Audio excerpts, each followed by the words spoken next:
Hello, everyone. My guest today is Chris Federspiel. He's working on a company called Blackthorn.io, deep in the Salesforce App Exchange partner ecosystem. We're talking event management, payment processing, you name it. Chris, you ready to take us to the top?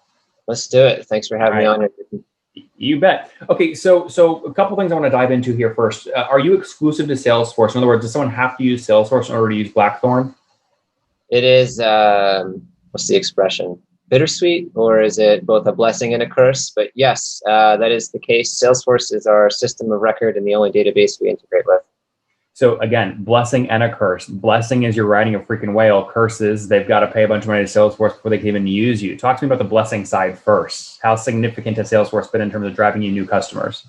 Yeah, we're at 4.5 million ARR. I think to date we've had two outbound deals close. We just started our outbound team. Otherwise, there's a huge ecosystem, and the App Exchange has been great. The curse side is we pay 15% of our licensing fees back to the dragon.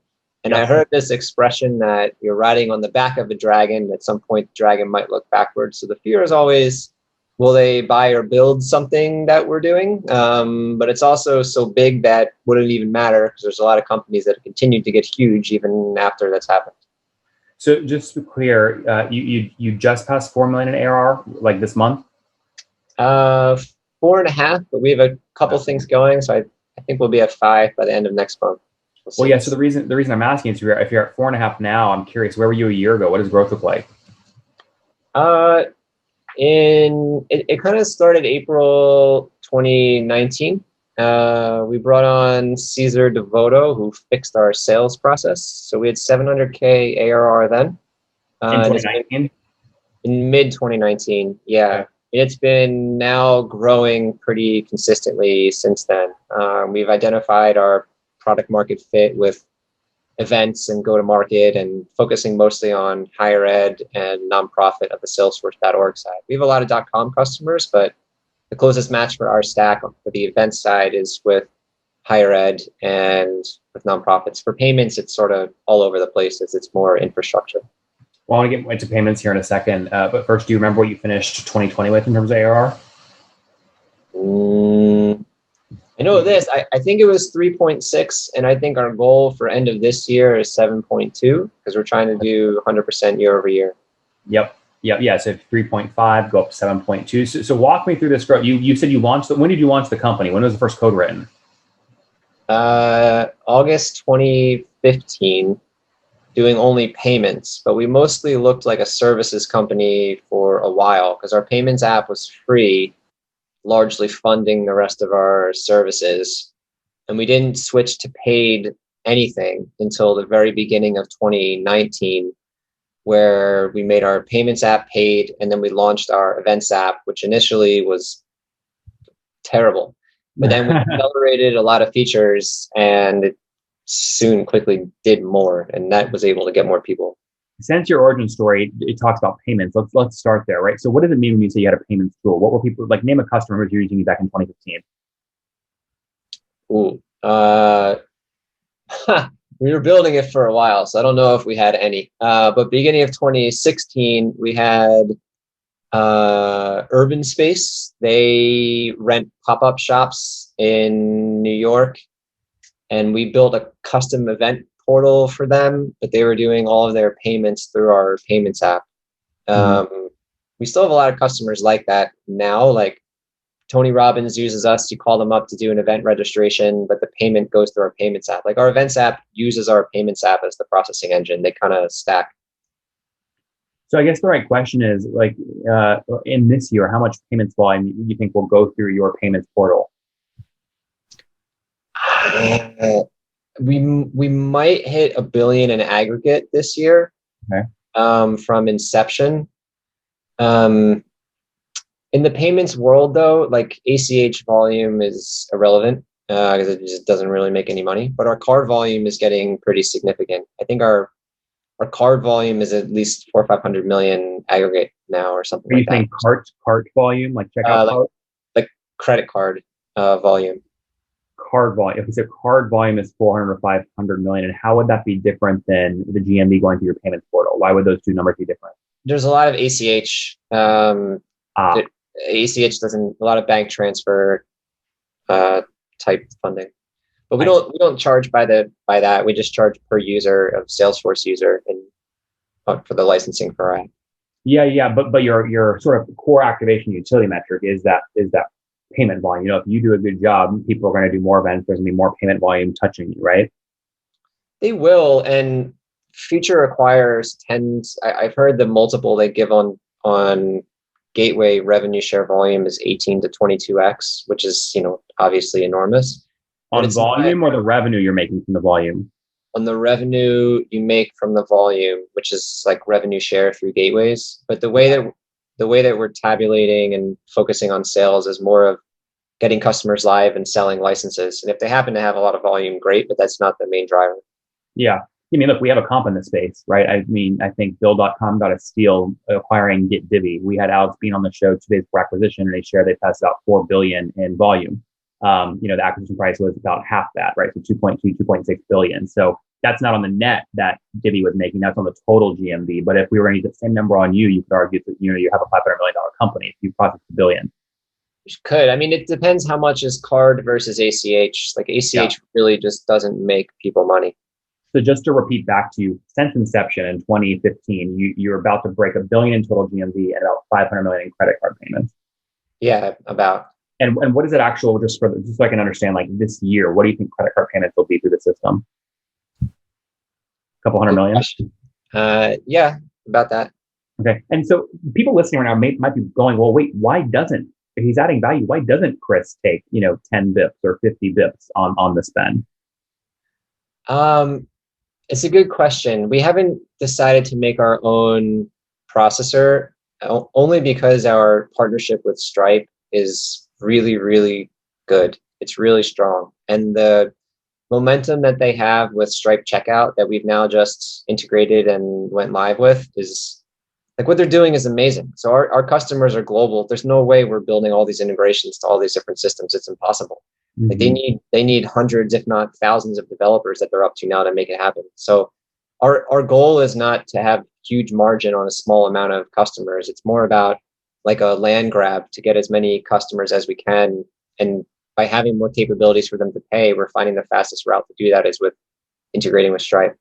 Yep. So the story here, 2015 free payments tool, the way that you sort of survived as a company and grew is you use the payment tool as lead gen for your agency business. You did, you charge Urban Space custom, plans to build out a custom build for them. And then you eventually said in 2019, we want to launch a SaaS tool. And that's when you launched your paid events app and your paid payments app. Yes. Yeah. At the end of 2018, we almost died. We had like 7K in the bank account. We had 7 people, I think. People took voluntary pay deductions, and then we flipped the payments app to paid. We got 1 customer to prepaid. What does that mean? What do you mean flip it to paid if you're not taking a percentage of GMV? Well, everybody pays. So when you buy Salesforce, you pay per user that's accessing it. So we charge the same way for our payments app. So we sell per license of people accessing the payments app. We don't charge anything per transaction. I see. Okay, got it. So that custom business, like where you were using the free tool to get lead gen for your agency business, basically you almost died in 2018 in 7K. So you were really forced to figure out a way to make money, and that's when you launched the recurring revenue stuff. Yes, and at the time we were building 5 other products, all of which we killed at one time and decided to focus on events as a layer that would sit on top of payments. And now they're both growing equally. I think the revenue lines are about equal. The go-to-market for events is a lot easier because the story is easier to tell. Mm-hmm. Payment vertical is sort of all over. So events tends to be like the marketing focus, but the internal infrastructure spans both. What were the 3 or the 4 other things you killed? We had a billing app, which was some weird cross between a subscription app and a QuickBooks. We had this multi-tenant portal, which was sort of like a Salesforce Communities Compete, sort of like what Google was making with Google App Maker that they sunset. We had a form builder that was a web-based form builder that was like opinionated by the context. So we would have a pre-built invoice appearance. So you would feed it what an invoice looks like or what a quote would look like. So instead of generating PDFs, you would have web-based interactions for these. So Huh. That one we stripped it down, and now we have a web-based invoice that's part of our pay later functionality of our events, and it Sure. also works in our payments app. Interesting. Okay, so the fascinating sort of origin story here: agency, payments, SaaS later on top of it. How many customers are you now serving today on the SaaS side of things? We have about 300 customers. The deal sizes we have are sort of all over, depending upon the space.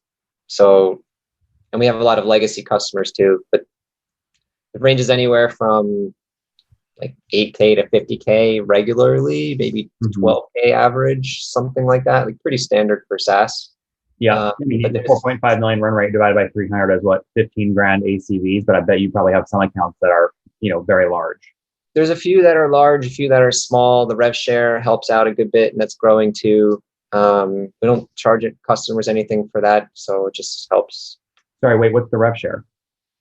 So when you have volume going through any gateway, basically every company has some agreement with the gateway to get some kind of mutual funding that goes back and forth. Like Authorize.net has one, Braintree has one, PayPal has one. They all have one. So everybody that has an integration with any gateway that they're selling to their customer has some kind of mutual revenue share that occurs. So what, you get like a half a point there, or 1% or something?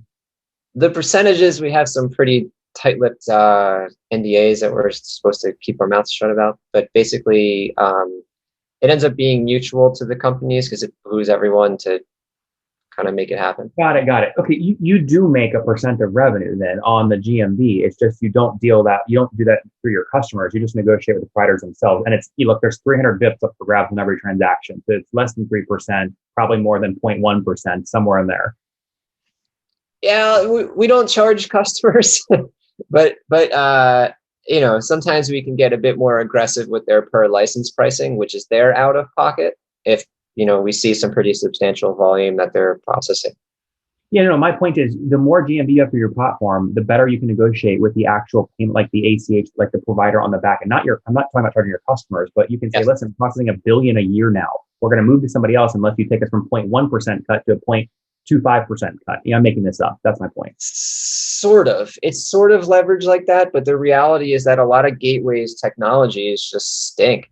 They're just really not that good. Like everybody can do a charge and a refund, but what happens when you want to do reconciliation by webhook with a big JSON that needs to process in the right order? Like it's not common. Like what happens if you want to have a mobile SDK to do mobile payments interacting with EMV certified card readers? Like there's not many.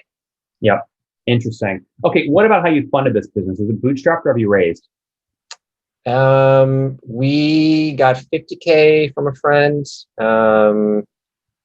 100K from the launch accelerator, the Jason Calacanis one. That was in 2018 when we almost died, kind of had to. And then we had how dilutive was that? How much equity did you have to give up for the 100 grand? Their agreement is pretty standard. They're 6% for 100K. I think like YC is like 150 for 6% or something now. So, but I pitched something like 100 investors, and every single one of them said no. Partly because I'm not very good at sales, partly because our vision wasn't nailed down. As you know, we had all these products. So all the employees have options, and at some point they said we want more than you're giving us, which was already like 12 or 13% of the company or something. So we had an employee round and they bought like another 180K. So in terms of when a company gets funded, we have 350K to date, which, our monthly expense now is like 490K. So, it really didn't do much. So we're largely bootstrapped. Well, so when did the employees do that deal? What year? It was end of 2019. 2019. It was before COVID stuff. Yeah. Okay, got it. So 50K when you launched from a friend, 100K in 2018 from the launch accelerator for 6%. No, the 50 and 100, those came August 2018. The first 3 years we had no funding at all. So got it. I previously founded a services company, and we had a bunch of customers that we sort of carried over. Yep. Okay, got it. So then in 2019, when the employees did that deal, how much equity did they buy with the 180 grand investment? There's a few points at that Okay. point. 4% ish, three, 4 or something. Okay. So I mean, if they bought back 3%, I mean, what we can do 3 times 30, what you're valuing the company at like $6 million, something like that. I think it was around 8. Okay. Or Okay. I'm How'd giving you that loose numbers. I don't have the numbers on top of my head. Well, no, no. The reason I'm asking is because there might be people listening that want to do this with their employees as well, but they might not be quite sure how to negotiate the valuation with their employees. Like you're Oh, going we to didn't do a hire. negotiation. What we did is we got a 409A through Carta, Okay. and we asked Carta for the highest discount they could give, which gave the employees the lowest exercise price. Yep. No, that's the way to do it in terms of tax reasons and all that. Just do it externally There's unbiased. no subjectiveness then. Yeah, it Yeah. was clean. There was no negotiation. Yeah. Cool. Okay. So again, today, $4.5 million run rate, $375,000 a month in revenue. You just said your expenses are about 450 grand. So you're burning about what, 50 grand a month right now as you're growing? So capchase.com, I don't know if you know them. They're similar to pipe.com. Yep. So we have an agreement with them where we now have a bunch of recruiters full time, and we're going to hire far past ahead of our revenue and back fund it with the CapChase funding. It's a new word for line of credit, I think of it as. So that's more or less what's going to be happening. So with the trajectory we have, we're going to scale to around 120 people by the end of next year. Where are you now? Right now we have 40. I think in the next 2 to 3 months we'll have 60, and then it freezes until the beginning of next year, where we kind of see where sales settle out, because we're not exactly sure what we're going to scale to with sales. There's a bit of hypothesizing with formulas, and then we're going to continue to hire from there. And it's more or less CapChase funding it, so it's non-dilutive. I think I did some rough math. I think over the next 2.5 to 3 years, we're going to pay them upwards of 2 million. Whereas if we did a dilutive round now at exit, that dilution would be minimum 20 million, like bare minimum. So Yeah. even though it's a lot of fees at exit, it ends up being a lot less. Yeah, we have built. You don't know this because I guess we're just meeting. We have built FounderPath, which competes directly with CapChase because I Yeah. wasn't happy with the fees they were charging. So I imagine I'm going to guess here. I imagine you probably got something like a 10 or 11% discount on your ARR. Is that accurate? Mm-mm. We got a pretty good rate. Okay. Well, I know their cost of capital because they raised from I-80. So there's no way they lent to you at a cheaper cost than their capital. So the lowest discount rates that they'll do is probably like 8 or 8.5%. So again, pretty good deal there. Now they usually have to pay that back though in a year. Were you able to extend your runway so that you can invest in growth and have more time to see your ARR accumulate? No, it's still a 12-month payback. Why didn't you ask for more? We got a very good rate. It is better than like anything I saw. I did ask them if they wanted to do more, but at the same time, it ends up also being. I'll caveat this by saying I'm better at product than finance, but it ended up seeming like it ended up being more fees that you end up paying when you look at it overall. And even though it would allow more time for our revenue to catch up to pay those, at the end of the day, it still was more fees. So I'm not sure which one's better or worse, but Well, we don't think there should be any fees on this stuff. We'll talk more about it later. But point being, I love what you're doing. You're keeping your equity. You're investing in growth. That's how you're covering your 50K per month in burn right now as you scale. So I love this. It's a great story. Now, where would you value the company today? You're doing 4.5 million. You're growing nicely. What valuation do you put on it? I mean, I know what the numbers are in the ecosystem for other similar types of comps. So if we're able to do 100% year over year, I think on the lowest end, it would be like an 8x. Mm-hmm. On a high end, I think a 12x in a competitive type of environment. So if we said 10x, which I don't think someone would just hand over to you, but I think that you could get there somewhere between 40 to 50, if I had to guess. Yeah. I had loose inquiries coming around 45 to 50, but I don't know. Why did you take the deal? Why not sell? Because at this point, why? What was the difference? What's the difference between getting millions or more millions is what's at this point. I want to see what we can do. It's fun. I don't have aspirations to do some wild, crazy thing. So, well, let me put a caveat out there. Look, a lot of Mark Cuban, obviously they act like they're like super smart, and I mean timing is important. Okay, these people have beautiful timing, and when you look at Hopin, when you look at Visibo, when you look at events.com, when you look at everybody in the space, the valuations are through the roof, insane. Yeah, they're crazy right now. Completely irrational. If you are a smart business person in this space and you're getting a crazy valuation, you would use that momentum exit and then go reinvest in your next thing and laugh all the way to the bank, because I don't see how the event space can get more frothy than it is right now. See, I gave the team a goal of hitting 35 ARR by June 2024, which gives 3 years of 100% year over year. And I have nothing else I want to immediately do right now. Okay, well, that's the key then. That's the key, is that you don't know what else you would do. If you had 40 million bucks in the bank, you don't know what else you'd go do. So a goal is, if we're able to actually do this 100% year over year and we get up to 35, let's say we get 7x, right? That allows me to put a very large amount of money into a 501c3 and give away 5-6 million a year while the principal still grows. And that to me sounds fun and rewarding. I have no desire to make the only reason to make more money after you have a lot of money is for the fun of making the product, or because you're obsessed with just getting more money. No, completely understood. Hey, we got carried away here. We're over time. So some rapid fire stuff real quick. Out of the 40 employees today, how many engineers?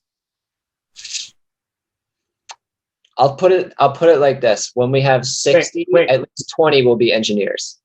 How many engineers today? It's around 15, including QA. And how many quota carrying sales reps do you have, if any? 3. Okay, so there is a motion there. That's great. And then churn, critical in a SaaS business. What is your churn? The GRR is anywhere from 89 to 92. And what's net gross revenue, net revenue retention? The NRR is around 95. There's a long history around those where they're going to be increasing because we changed some things with legacy. Fair. That makes sense. Okay, very good. Chris, let's wrap up with the famous 5. Number 1, favorite business book. Great question. The first thing that came to mind was the Who book on hiring. I can't say it was my favorite or that I really enjoyed it, but we use it pretty religiously for hiring now. Number 2, is there a founder you're following or studying? I mean, it's cliche as hell, but Elon Musk is unstoppable. I just read everything that comes out from that guy. I hate saying it, but it's what it is. What's your favorite online tool for building a business? Honestly, I use our cash flow Google sheet the most, and I fiddle with the numbers with that. Number 4, how many hours of sleep do you get every night? Oh, that's actually decent now, finally. 7.5 to 8. And situation, married, single, kiddos? Divorced, but now a girlfriend of almost a year I'm moving in with. That's a much better fit for me. Any kids? No kids, no plans to have kids. And how old are you, Chris? I'm pretty good. I got a triathlon coming up in. How old are you? Oh, how old am I? I thought you said how am I doing? I'm turning 40 in October. 40 in October. Last question. Something you wish you knew when you were 20. Oh my God. I wish I knew I had bipolar 2. That would have saved a lot of pain. That took a long time to figure out what to do. Guys, there you have it. Blackthorn.io launched in 2015 as a free payments gateway. They launched their SaaS play in 2018 after almost going broke, only $7K in the bank. They got some funding, a very little amount, 100 grand. Now they're at 4.5 million bucks in terms of revenue, growing almost or over 100% year over year, serving 300 customers, again, funding the business themselves to preserve equity as they continue to scale. Team of 40 today, thinking about 100 by the end of the year. We'll see what happens. Chris, thanks for taking us to the top. Thanks, Nathan.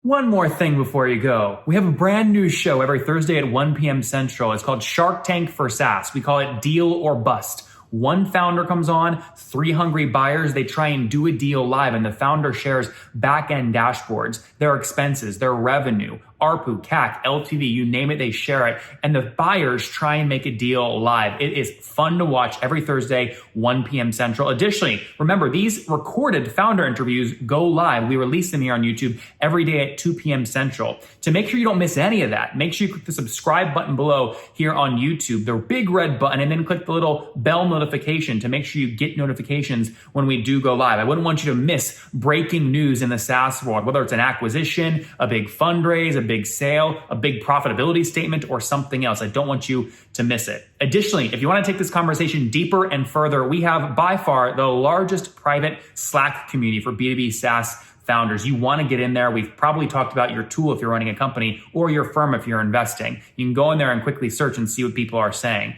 Sign up for that at nathanlatka.com/Slack. In the meantime, I'm hanging out with you here on YouTube. I'll be in the comments for the next 30 minutes. Feel free to let me know what you thought about this episode. And if you enjoyed it, click the thumbs up. We get a lot of haters that are mad at how aggressive I am on these shows, but I do it so that we can all learn. We have to counter those people. We got to push them away. Click the thumbs up below to counter them and know that I appreciate your guys' support. All right, I'll be in the comments. See ya.